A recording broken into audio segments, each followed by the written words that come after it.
ওমর ফারুক বলে, হোসেন প্রশ্ন শুরু করে দাও। এবার হোসেন দাঁড়িয়ে বললেন, রে মেয়ে, পৃথিবীর শ্রেষ্ঠ মানুষটা হলো বিয়ার ঘটক, আর পৃথিবীর আর একজন শ্রেষ্ঠ মানুষ হলো আমার বাবা। তারা দুইজন তোমাকে পছন্দ করেছে, দুইজন রাজি হয়ে গেছে। সুবহানাল্লাহ কর না কেন? কি হযরত আলী আর ওমর কোলাকুলি করেনি? কিন্তু সামনে চাদর দিয়া এইবার আমারে বসায় প্রশ্ন করতে কয়। আমার এক নম্বর প্রশ্ন হলো, আমার মাকে তুমি জানো? যেই কইছে আমার মাকে, সঙ্গে সঙ্গে আলী চমকেছে। ছেলের সাথে আমি আছি, আর ছেলে আমার কথা না কয়ে মায়ের কথা কয়। আমি যখন বিয়ে করলাম 91 সালে, তখন কাজী কইল, আপনার বাপের নাম কি? তো বাপের নাম লেখা দিলাম, আর বিয়ে হয়ে গেল। একটা বারো করলো না, আপনার মায়ের নাম কি? আর হোসেন যা বলতেছে, আমার মাকে তুমি চিনো? আমার মাকে তুমি জানো? আমি কোন মায়ের সন্তান তুমি কি বলতে পারো? এই প্রশ্ন যখন হোসেন করেছে, সঙ্গে সঙ্গে মেয়েটা বলতেছে, হোসাইন, আপনার মাকে আমি চিনি। যেই কইছে চিনি, ওমর ফারুক জিব্বাত কামড় খাইছে, আর হযরত আলী চোখ দিয়ে দর দর করে পানি পড়তেছে।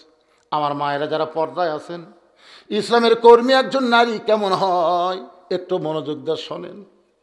হযরত আলী চোখ দিয়ে দর দর করে পানি পড়ার কারণ হলো, আমি স্বামী হইয়া পুরাপুরি ফাতেমাকে চিনতে পারি নাই, আর তুই কেমনে বললি আমি চিনি? গভীর রাত্রে হযরত আলী ফাতেমাকে কবর দিস। কবর দেওয়ার পরে আল্লাহকে বলতেছে, আল্লাহ, তোমার পর্দানিশী রাতের বেলায় মারা গেল, রাতের বেলায় তাকে দাফন করা হলো। ও আল্লাহ, এই পর্দানিশীকে তুমি কবুল করে নাও। এই দোয়া করার পরে তাকায় দেখে সামনে কয়েকটা পুরাতন কবর। এখনই ফাতেমার কবর দিছে, সেই নতুন কবর আর জান্নাতুল বাকির মধ্যে নেই। গোটা জান্নাতুল বাকি হযরত আলী দৌড়ে বলে, ফাতেমার কবর, ফাতেমার কবর। কে যেন বলে, আলী রে, ফাতেমা পর্দানিশী। আমি আল্লাহ জহুরা ডিগ্রি দিয়া ফাতেমার কবরটাকে কিয়ামত পর্যন্ত পর্দা করে দিয়েছি। আমি স্বামী হইয়াই ধরে পুরোপুরি চিনতে পারি নাই, আর তুমি কেমনে চিনলামা? হোসেন প্রশ্ন করলো, আমার মাকে তুমি জানো? তুমি জানার কথা বলতে পারতা, নবীর মেয়ে, 4টা মেয়ের মধ্যে ফাতেমা হলো সবচাইতে দামি মেয়ে, এরকম তুমি উত্তর দিবা। তুমি উত্তর না দিয়ে বললে আমি চিনি, তুমি কেমনে চিনবা? মেয়েটা বলে, মুরব্বি, চোখের ভুরু জোড়া ছিল, বাম গালে কারো একটা তিল ছিল, থুতুনির তলে লাল একটা দাগ ছিল। সঙ্গে সঙ্গে আলী বলতেছে, মা যা বলছো আর বলো না মা, কারণ আমাদের 3 জনের মধ্যে একজন পরপুরুষ আছে। আপনারা বলেন তো, এই 3 জনের মধ্যে পরপুরুষের নাম কি? সবাই জোরে কোন নাম কি? নবী বলেছেন, আমার পরে কেউ যদি নবী হতো, তাহলে উমরকে আল্লাহ নবী বানাইতো। এমন একজন মহান মানুষকে যদি পরপুরুষ বলা হয়, তাহলে মুরিদের বইয়ের কাছে পীর কি পুরুষ? তা আপনি যে পীরের কাছে বউ এসে বলতেছেন, হুজুর আমার বইয়ের মাথা হাত দিয়ে একটু দোয়া করেন হুজুর। এই জন্য বাংলাদেশে 3টা কথা আছে জানেন।